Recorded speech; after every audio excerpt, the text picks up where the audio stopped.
Pessoal, bom dia. Bom dia. Claro que não é com o intuito de fazer autobiografia, mas nós particularmente não saímos de uma casa espírita, não somos de família espírita. Nós somos como muita gente ainda, uma grande maioria dos brasileiros, oriundos de família católica, praticante. Tanto é que para a família, esse que vos fala foi a ovelha desgarrada, a ovelha negra, que ia ficar louco no espiritismo, segundo mamãe nos dizia. Você vai ficar louco no espiritismo. Eu disse, mas mamãe, mais? Né? Porque às vezes a gente tem que se reconhecer. Na realidade, nós frequentamos desde a nossa juventude, o que não faz muito tempo, vou deixar bem claro, uma casa espírita que hoje deve passar por dia em torno de 5.000 e aos sábados 7.000 pessoas. Uma palestra dessa natureza é feita quando é de assistência espiritual para 500 a 600 pessoas e palestra pública aos domingos para 1.200 pessoas. Numa das últimas palestras que nós tivemos a oportunidade de fazer, depois da palestra, a dirigente quis fazer uma pequena entrevista e perguntou para mim o que eu tinha vindo fazer nos Estados Unidos. Né? Eu disse, olha, em relação à doutrina espírita, evidentemente. Eu disse assim, no Brasil, nós divulgamos espiritismo. Nos Estados Unidos, eu fui aprender com aquela gente corajosa, os brasileiros corajosos, a desbravar espiritismo. Uma casa que chega ao 12º aniversário, tendo as propostas e os propósitos que esta casa tem, é realmente um exemplo de desbravamento. E todos que estão aqui, sejam participantes como trabalhadores, como voluntários, ou como alunos, ou como iniciantes, merecem os nossos parabéns. A casa não existe sem vocês, sem a nossa presença, até porque quem faz a casa é o esforço de cada um. Então sintam-se parabenizados. E como trabalhadores espíritas, verdadeiramente honrados por serem desbravadores da doutrina, que tem pouco mais de 150 anos, num terreno que já foi, inclusive, o iniciador dos primeiros efeitos, no sentido de chamar a atenção em relação à espiritualidade. Arthur Conan Doyle, o criador do Sherlock Holmes, era espírita e escreveu um livro, entre outros, que se chama História do Espiritualismo, que foi traduzido como História do Espiritismo. E ele vai falar sobre a invasão organizada dos espíritos, repetindo que se iniciou nos Estados Unidos, em Hydesville, e que, infelizmente, por interesses outros, acabou sendo transferido para a Europa, e por interesses outros acabou sendo transferido para o Brasil, aonde os brasileiros, que nós sabemos, tem brasileiro espalhado no mundo, tem mais brasileiro no mundo espalhado do que grama que a gente acha no jardim, não é de tanto brasileiro. Estão sendo os responsáveis pela divulgação, não necessariamente para a transformação das criaturas em espíritas, porque como diz Leon Denis, o maior filósofo espírita que nós temos conhecimento até hoje, o espiritismo não será a religião do futuro. E seria muita pretensão se nós quiséssemos ser. Mas, sem sombra de dúvida, é o futuro das religiões, onde todas as religiões vão acabar indo para a mesma direção no sentido de conhecimento, fazendo com que a criatura se evangelize, onde o que Jesus ensinou será uma realidade. Um só rebanho, um só pastor. Muito bem, mas o nosso assunto, em relação à oficina de sentimentos na Casa Espírita, nós fomos encontrar uma informação do Dr. Inácio Ferreira, já desencarnado, trabalhador espírita, foi responsável pelo Hospital Psiquiátrico de Uberaba, e foi muito conhecido pelo trabalho de desbravador que teve de espiritismo no Triângulo Mineiro, contemporâneo de Chico, desencarnado em 88. Nós tivemos a felicidade de conhecê-lo numa das reuniões no Grupo Espírita da Prece, que era o centro fundado pelo Chico Xavier. E ele hoje é muito conhecido através da psicografia do Bacelli, do Carlos Bacelli, onde ele tem mais de 22 obras já lançadas através da psicografia desse médium. Tem muita polêmica em cima desse espírito, porque quando encarnado ele já falava o que ele pensava e desencarnado ele continua da mesma maneira. Ou seja, se alguém está se candidatando a santo quando desencarnar, desencana, meu bem, porque não vai rolar. Não é verdade? Ah, mas quando ele está deitado lá, ele diz, mas era tão bom. É claro, né? Você não vai chegar e dizer assim, vai para o umbral, né, neném? É o que te espera. Não é verdade? Você não vai saltar com a caridade, não é verdade? Era tão bom, né? Mas vá com Deus, né? Literalmente. Tem uns que vão mesmo com Deus. Né? Na realidade, ele, perguntado lá no plano espiritual, e depois ele deixou na psicografia do Bacelli, perguntaram, doutor, qual é dos livros, doutor Inácio, qual dos livros da codificação dos 5 primeiros, conhecido como Pentateuco Espírita ou 5 livros, que o senhor mais gosta e que acha mais importante? Ele disse, todos são importantes, mas na minha opinião, o mais importante é o Evangelho segundo o Espiritismo. E aí o seu interlocutor perguntou, por quê? Disse, por quê? Porque de reencarnação a gente não sabe nada. E sobre reencarnação e mediunidade a gente sabe menos ainda. E em cima de 2 livros, Livro dos Espíritos e Livro dos Médiuns, nós espíritas, não nós aqui, mas nós espíritas de uma maneira geral, já arrumamos confusão entre nós, discussões intermináveis em relação à mediunidade e reencarnação. Mas no Evangelho não se discute. Porque de reencarnação e de mediunidade a gente não sabe nada. Mas de amor a gente sabe tudo. Não sabe ainda, não temos desenvolvido e não sabemos na profundidade de um espírito crístico como Jesus. Mas sabemos tudo quando ele diz, ama o semelhante como a ti mesmo. Você precisa saber de mais alguma coisa? Em relação ao amor? Não é verdade? Por isso que a Casa Espírita é a oficina de sentimentos e nós começamos com uma frase de Emmanuel que ele diz, todo coração necessita de amor. Urge, necessário, discernir, entender como se ama e como se é amado. Não é verdade?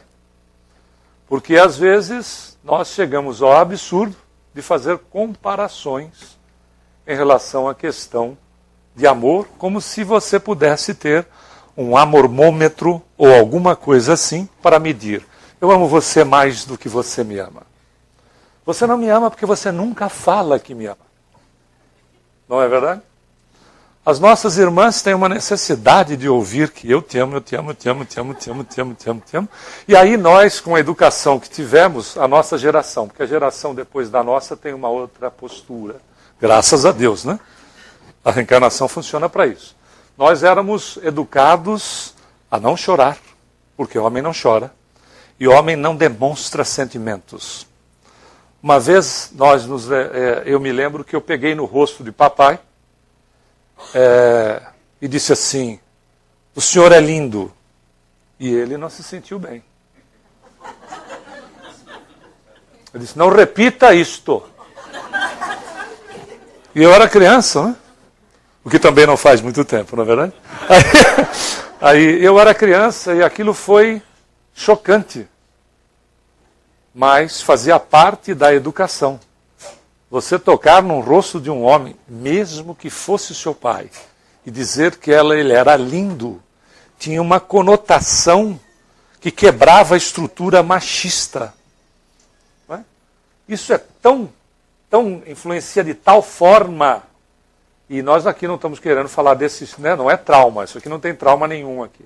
Na realidade, influencia de tal maneira que nós vamos vendo que a questão de nos reformarmos dentro do amor no que diz respeito à reencarnação não pode ser feito desta maneira. Não é? Há um trabalho de exercício, aonde aquele que ama começa a não se preocupar se está sendo amado. Ele simplesmente ama. Não é fato? É aquele namorado ou aquela namorada que você realmente gosta, porque você lembra dela ainda hoje, apesar dela ter te dado fora, dele ter te dado fora, e você ter encontrado ele com a sua amiga ou com o seu amigo, você querendo morrer naquela hora, mas hoje você lembra dele e diz assim, era tão bom. Não é verdade? Porque quem ama não tem botão de liga e de desliga e não exige do outro o fato do outro não te amar. Não é? A gente vai chegar nisso. Naturalmente, diz o nosso Chico o seguinte, nós não somos amados pelo que ensinamos com a boca, mas sim com o que ensinamos com o coração. E na realidade, isso vai em relação à nossa questão da família. Por isso a necessidade que a gente tem de evangelizar a família. Evangelizar a família não é dar-lhe religião. É exatamente colocá-la no sentido de moralização dentro dos preceitos de respeito a si mesmo e ao semelhante, na base do Evangelho. Até porque o Evangelho de Jesus, ele não é uma metodologia religiosa. Ele é uma metodologia educacional, já dissemos isso outras vezes aqui, aonde a criatura, pura e simplesmente, vai se educar para a vida.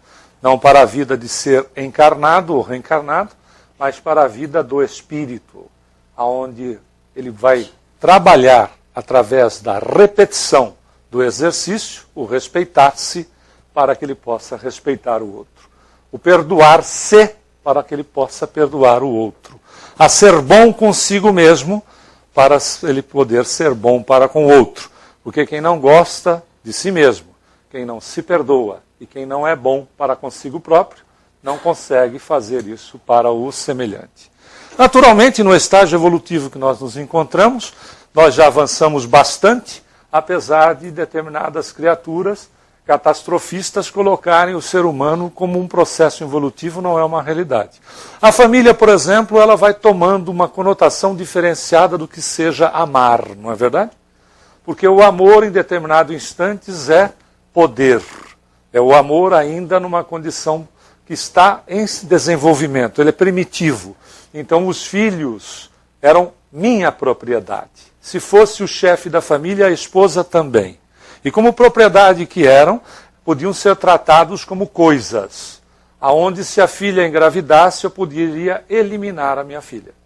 A gente fica assustado com isso, mas existem sociedades, e um dos nossos filhos, não é nosso porque não é com vocês, é nosso porque é meu. Aí o fato é, dos meus filhos com um amigo de descendência de um dos países árabes, estudando aqui nos Estados Unidos, na mesma escola, estavam no mesmo curso, o rapaz era filho da segunda esposa do pai dele. Porque em determinadas culturas você pode ter tantas esposas quantas você puder manter. Né? Então o homem pode ter tantas esposas, quantas mulheres puder manter. A mulher não pode ter quantos homens puder manter, porque para a mulher basta um homem. Não é verdade? É bem machista essa visão. Você pode discordar, mas é uma visão machista, que é um absurdo, na realidade é um absurdo. Ainda são marcas de tempos. Olha, a gente exige uma coisa, não é? Exige mudanças de uma hora para outra, exige que as criaturas amem de uma hora para outra, e nós vivemos ainda em pleno 2014 com situações de uma visão que é ainda totalmente primitiva em relação à sexualidade. E a condição é a seguinte, o chefe de família, se a filha, por exemplo, se casa, você faz lá o processo dos dotes, etc. Se de repente a filha que se casou, ou o marido, a moça não for virgem, ele pode devolver a moça para a família, como se fosse produto. E ele pode devolver e dizer assim, não quero, mudei de ideia. E está tudo bem. Mas se ele devolver e disser o motivo, o chefe da família, o pai dela, pode levá-la para o deserto, para um passeio que não tem retorno. E ninguém na sociedade irá contestá-lo, nem dentro da parentela, nem dentro de casa. Veja que então, apesar dessas distorções que nós nos espantamos, o quanto em relação à família nós já evoluímos no planeta como um todo, sim ou não? Claro que a evolução ela não se dá de maneira uniforme, porque nós não somos iguais. E é aí que são as situações que nos chocam. Por que que não faz isso? Por que que não acontece aquilo? Por que que o mundo não muda dessa maneira? Porque o mundo não vai mudar de uma maneira igual, porque nós somos semelhantes, nós não somos iguais. Então essas mudanças elas vão acontecendo de uma maneira gradativa, mas quando nós olhamos em relação à família, que é um processo dinâmico, se dizia assim, antes se tinha respeito. Mentira, antes a gente temia os pais. Nós temíamos, porque a educação incorporava surrar a criança na frente das pessoas. E era uma questão, nós que somos do interior de São Paulo, de uma cidadezinha muito pequena, era uma questão assim de status, bater nos filhos. Então, às vezes, acontecia dentro de assim, na frente das visitas, a pessoa dizer, a senhora me dá licença que eu vou educar meus filhos. Educar meus filhos era bater na frente das pessoas. Né? Então, ou seja, veja, a estrutura familiar não quer dizer que hoje está pior que ontem, não. Simplesmente há um processo dinâmico, aonde as questões afetivas começam a ser uma realidade. Nós começamos a amar as pessoas dentro do patamar que o amor está ainda. Então os nossos relacionamentos começam a ser sinceros, apesar dos problemas ainda no processo evolutivo, sim ou não?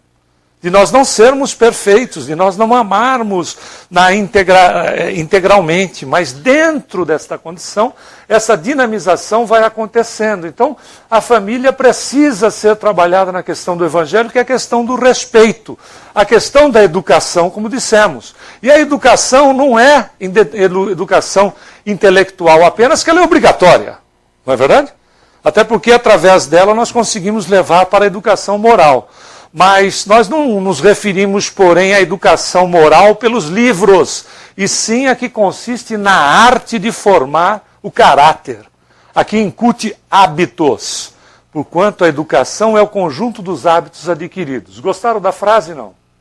Sabe quantos anos ela tem? Mais de 150.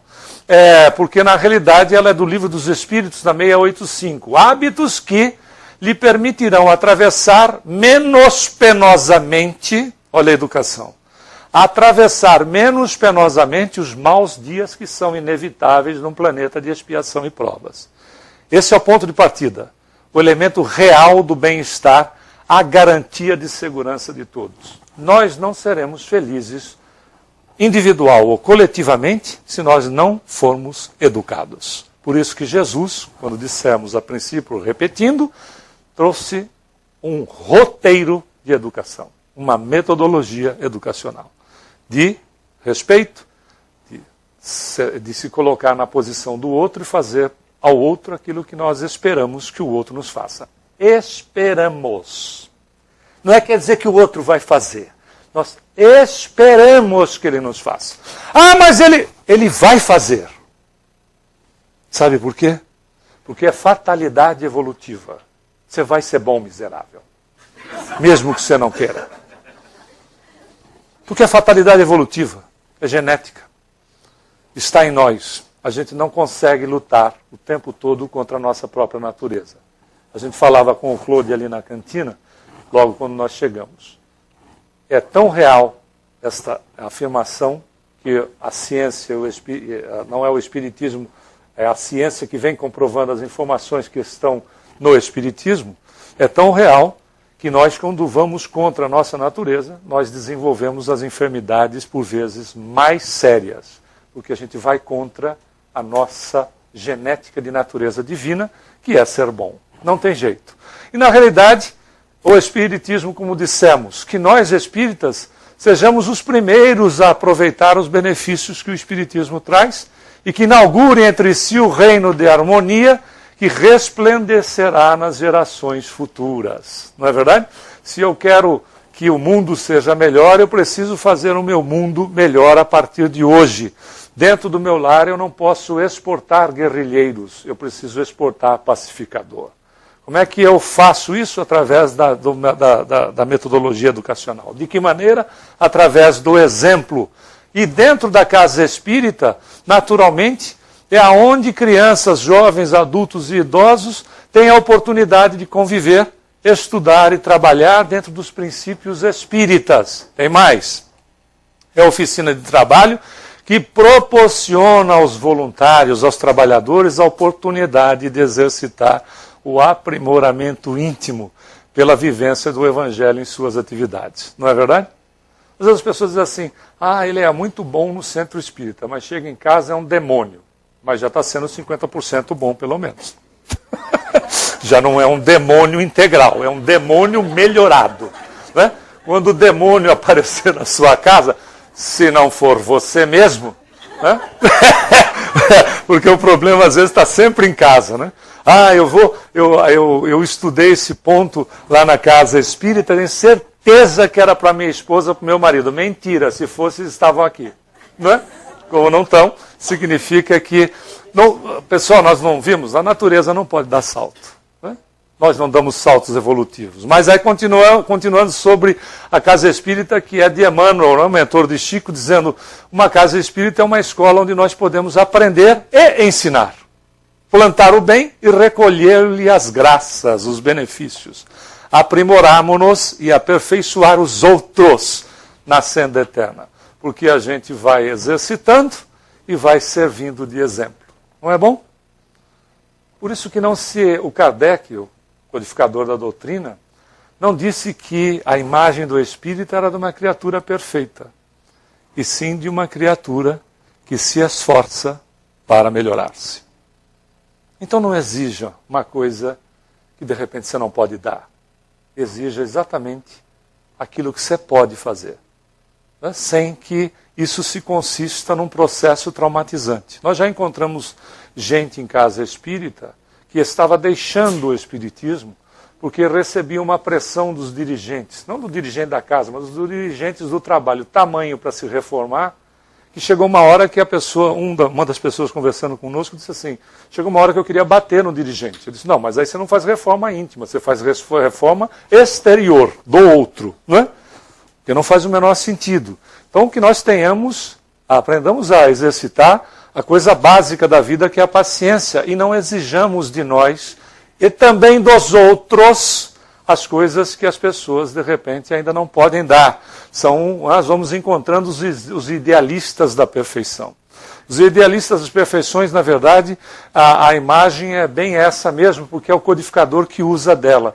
É uma verdadeira barragem, aonde esses idealistas, eles barram tudo o que é novo, barram tudo em relação à questão de zelo. Olha o que Kardec diz em 1863, pessoal, na Revista Espírita de março. Todavia, se nada pode deter a marcha do progresso geral, há circunstâncias que podem provocar entraves parciais, como uma pequena barragem pode retardar o curso de um rio, sem o impedir de correr. Veja que ele está falando de casa espírita em 1863. O Livro dos Espíritos foi lançado em 14 de abril de 1857. O cara já tinha uma visão para o futuro. E ele continua, deste número são as atitudes irrefletidas de certos adeptos, mais zelosos que prudentes. Não é? São os que têm excesso de zelo, que não calculam bem o alcance dos seus atos ou de suas palavras. Olha que impressionante. Quer dizer, ou seja, são atitudes que ele está dizendo, se o centro espírita é uma oficina de sentimento, não faz sentido você, não é, agir de maneira contrária a essa proposta, principalmente quando se fala de crítica ou os críticos de plantão. Evidentemente que a crítica sempre será construtiva, porque existe assim, eu vou fazer uma crítica construtiva. Não existe crítica destrutiva. A crítica por si só, ela é construtiva, porque a crítica é uma análise aprofundada sobre uma situação que se apresenta. Crítica destrutiva é maledicência, é falar mal.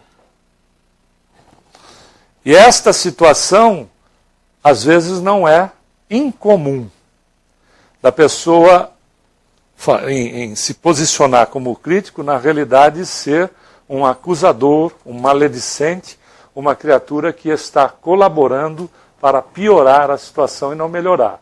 Ou seja, da outra parte também, a crítica é uma situação que deve ser avaliada. Emmanuel diz o seguinte no livro Pão Nosso, através da psicografia do Chico. Quando alguém te faz uma crítica, preste atenção, antes de reagir, se ela tem algum fundamento. Se ela tiver, você, em prestando atenção, você pode verificar que aquilo pode te auxiliar na sua melhoria. Se ela não tiver fundamento, você deixa passar. Não é verdade? Para que a coisa não vá, por exemplo, para outra situação que é de intriga, aonde nem Jesus fugiu desta situação quando apresentaram-lhe a moeda, que era um processo de montar ali uma intriga para colocá-lo contrário às questões da lei. O povo hebreu, na conquista romana, tinha verdadeira ojeriza, tinha verdadeiro horror à questão dos tributos romanos. Que, na verdade, não só tributos romanos, como os tributos dos próprios administradores hebreus ou judeus. Que, na verdade, eram totalmente extorsivos. Se você reclama de pagar imposto, você não pode imaginar o que era imposto na época de Jesus. O nome imposto vem de imposição. Os reis impunham. Na verdade, o povo tinha, claro, pagava não só valores e taxas escorchantes para os próprios administradores judeus ou hebreus, como também, uma vez conquistados, tinham que pagar valores absurdos para o conquistador. E aí levam a moeda para Jesus, para causar intriga.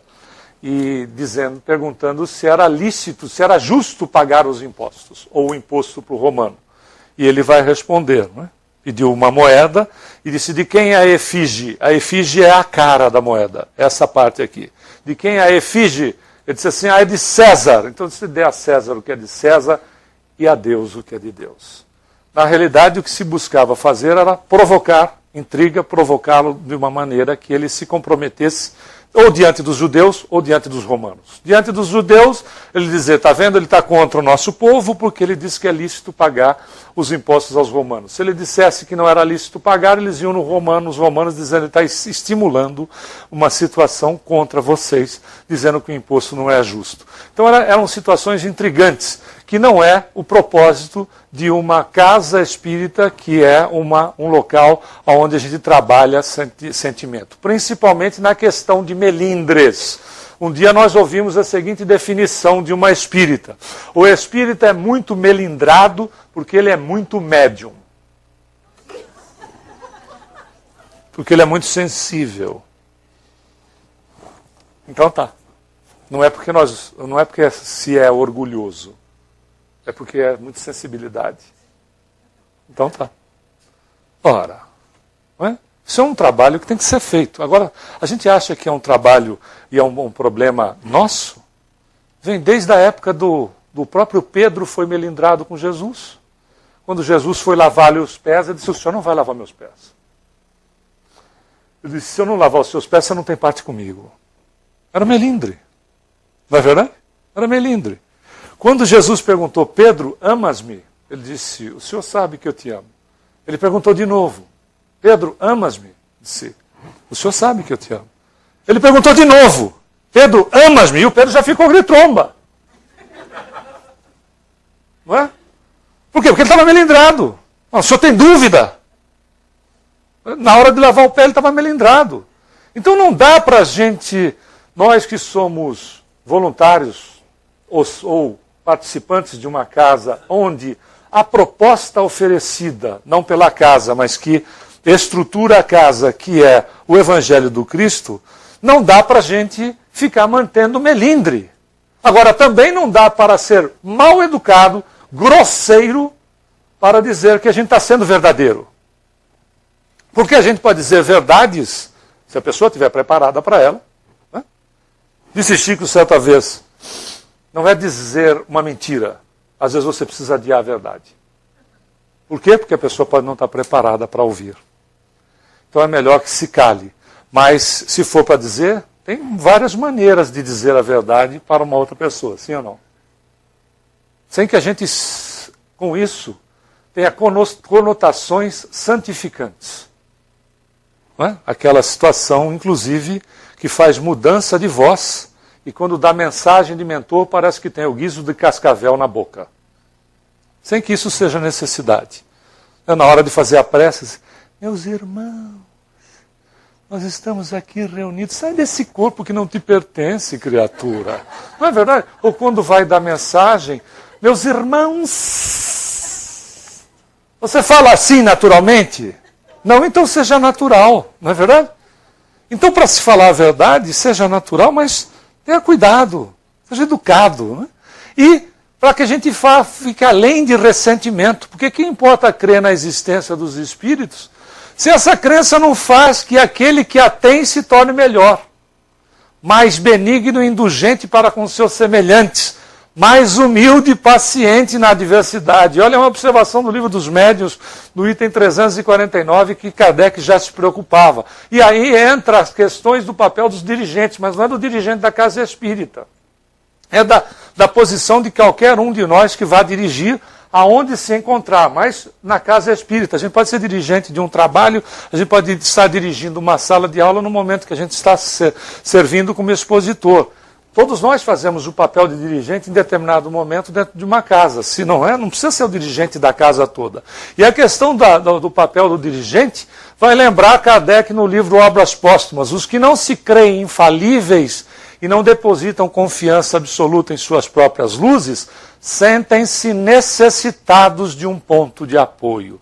O dirigente é o ponto de apoio, seja na posição que ele se encontrar. De um guia, ele é um guia, porque na realidade as pessoas o buscam como exemplo. Mas uma coisa vale a pena nós observarmos. O Espiritismo é uma doutrina que nunca vai te decepcionar. Os espíritas vão. Ok? Porque os espíritas são seres humanos, falíveis. E eles tendem, como seres humanos falíveis, a falhar. Não deposite os seus objetivos nos espíritas. Deposite os seus objetivos no espiritismo. Na doutrina, deposite os seus objetivos em Jesus. Continua o codificador. Ainda que apenas para ajudá-los a caminhada com segurança. Para iniciar. E aí é a diferença entre ser chefe e ser líder. Porque tem gente que sobe numa caixa de maçã e se sente chefe. Não é verdade? O ponto é, o chefe, quando está certo, foi eu que fiz. E quando eu errei, foi por culpa dos subordinados. Eu não errei, eu me equivoquei por culpa dos subordinados. A liderança ajuda aquele que está chegando ou que está no meio a ir buscar objetivos. Os chefes se sentem super-homem, mas quando viram as costas são os verdadeiros patetas de plantão. Não é fato? Essas situações se refletem dentro de casa, de uma casa espírita? Claro que se reflete, porque na verdade é o seguinte, nós trazemos para dentro da casa espírita aquilo que nós somos. E nós levamos para a casa espírita, nós temos que levar para a casa espírita as propostas daquilo que a gente quer ser. Não é isso? A gente quer ser evangelizado? Ninguém respondeu. Então essa é a proposta que a gente tem que levar para cada casa espírita. Para cá a gente traz a criatura velha. Daqui a gente tem que sair no caminho, no esforço, a criatura que nós queremos ser como novos. Para que o espelho reflita o gatinho que nós somos. E não o leão que de fato a gente de repente está, né? Refletindo e está na posição de quem é. Então, na realidade, uma coisa que a gente não pode fazer é se evadir de estudo. Por quê? O próprio Allan Kardec, na Revista Espírita de maio de 1861, vai dizer que quando nós prescrevemos o estudo e a meditação, pedimos o concurso da razão. assim provando que a ciência espírita não teme exame, uma vez que antes de crer, há necessidade de compreender.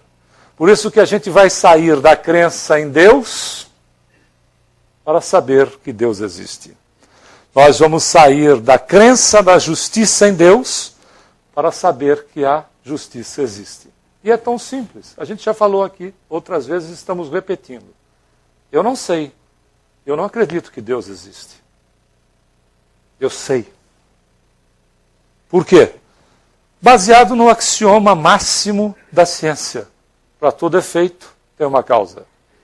Para um efeito inteligente, a causa tem que ser inteligente.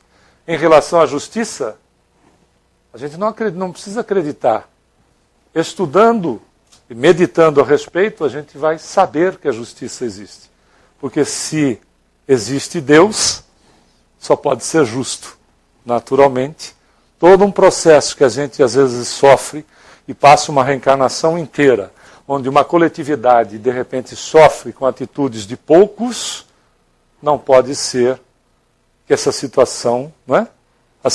Esses poucos saiam dessa estrutura e aquilo que comprometeram em relação à coletividade fique por isso mesmo. No atraso, por exemplo, da educação. Não é? Porque quando nós negamos a educação, por isso que Kardec insistia tanto na questão do estudo, quando nós negamos a educação, nós estamos atrasando a evolução do espírito. E não é nessa existência. Porque se o indivíduo fosse sair daqui melhorado, ele volta na outra praticamente num patamar semelhante àquela que deixou. Porque a situação funciona como um processo de você enfileirar dominó. É efeito em cadeia. Se eu não tenho ninguém que me instrua nessa existência, eu saio do corpo físico e continuo na mesma. Não é verdade? Se eu não tenho o meu interesse despertado para me educar, o fato de eu sair do corpo físico não modifica a minha estrutura de caráter mental. Isso acontece quando a gente dorme, então não precisa desencarnar para entender isso. Então a gente sai do corpo físico e continua na mesma situação. Quando desperta no dia seguinte, a realidade é a mesma. Então, em matéria de reencarnação, isso também é uma verdade. Negar a educação da criatura, tendo a oportunidade de exemplificar o mínimo da nossa vida para o semelhante, é favorecê-lo a continuar na ignorância. Por isso a necessidade de nós nos educarmos para poder educar o semelhante, não através de discursos e lição de moral para o outro, mas através da atitude da criatura na questão do exemplo, para que a gente faça uma revolução na convivência. Veja, o Kardec de novo, no livro A Viagem Espírita de 1862, dizendo o seguinte: os bons espíritos que vos assistem vos dizem todos os dias as mesmas coisas, mas julguei um dever apresentá-las para melhor ressaltar as suas consequências. Venho, pois, é o codificador dizendo, em nome deles, lembrar-vos a prática da grande lei de amor e de fraternidade que em breve deverá reger o mundo e nele fazer reinarem a paz e a concórdia sob o estandarte da caridade para com todos. E, naturalmente, vamos trabalhar a questão do homem novo, da criatura nova.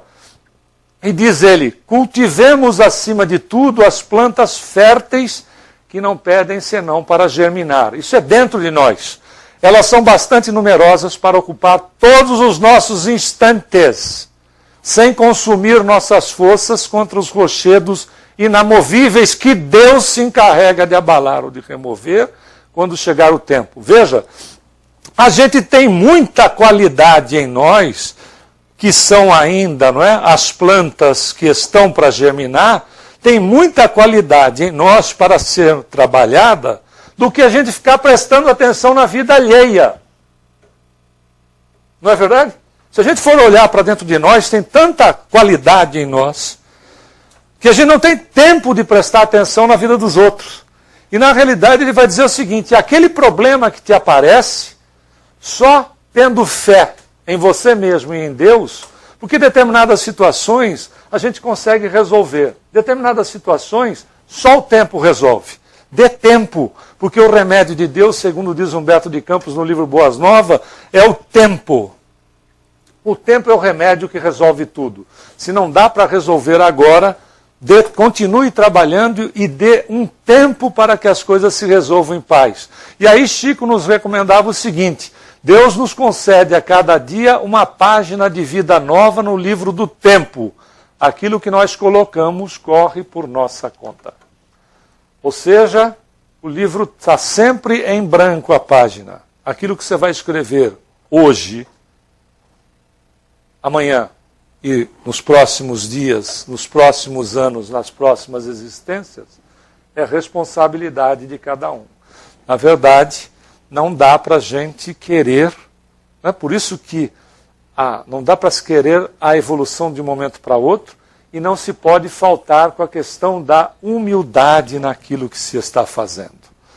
A Casa Espírita o Espiritismo nos estimula a fazermos as coisas de uma forma paciente e, ao mesmo tempo, com muita sinceridade e humildade no coração. Sem esperar, evidentemente, ou ter qualquer atitude que queira se sobrepor à pessoa dos outros. Tem uma passagem de dois dirigentes espíritas, eles dirigiam cada um a sua casa espírita aqui no planeta. E aí eles desencarnaram. Eles desencarnaram no mesmo dia, inclusive. Cada um lá com o seu problema. E chegaram no plano espiritual. Chegaram lá no plano espiritual e tinha uma fila gigantesca. Porque o espírita adora fila, você já percebeu? É só você ver uma fila, você pergunta, você tem alguma religião? Eu quero dizer, tem. Você é o quê? Eu sou espírita. Porque vai que rola um passo e o cara já está na fila. Não é verdade? É sempre assim. Aí estava aquela fila gigantesca e tinha uma velhinha na fila, entre tantas outras pessoas, que os dois dirigentes espíritas se aproximaram e disseram: o que é essa fila aqui? Se é a fila para falar com Jesus. Falar com Jesus? Disse, Jesus atende. Ele disse assim: como é que funciona? Disse, é simples. O senhor vai lá no guichê. Veja que lá não muda, né? Vai lá a burocra não muda. Vai lá no guichê e pega uma senha. E essa senha, eu disse assim, como é que funciona o processo da senha? Ele disse assim: quanto mais bom e quanto mais bem o senhor fez no planeta, essa senha é mais baixa. Eu disse, qual é a sua senha, minha senhora? Ele disse assim, 4.565.380. Aí o outro virou e disse assim, qual é a sua senha? Disse, 4.565.580. Aí um olhou para o outro e disse assim, Santanol, dirigente de casa espírita, né? A gente vai chegar lá, na hora que disser eu sou fulano de tal da casa tal, outro disser eu sou fulano de tal da outra casa, vai ser, se não for o número 2, do 3 não passa. Você vai ser o 2 e eu o 3.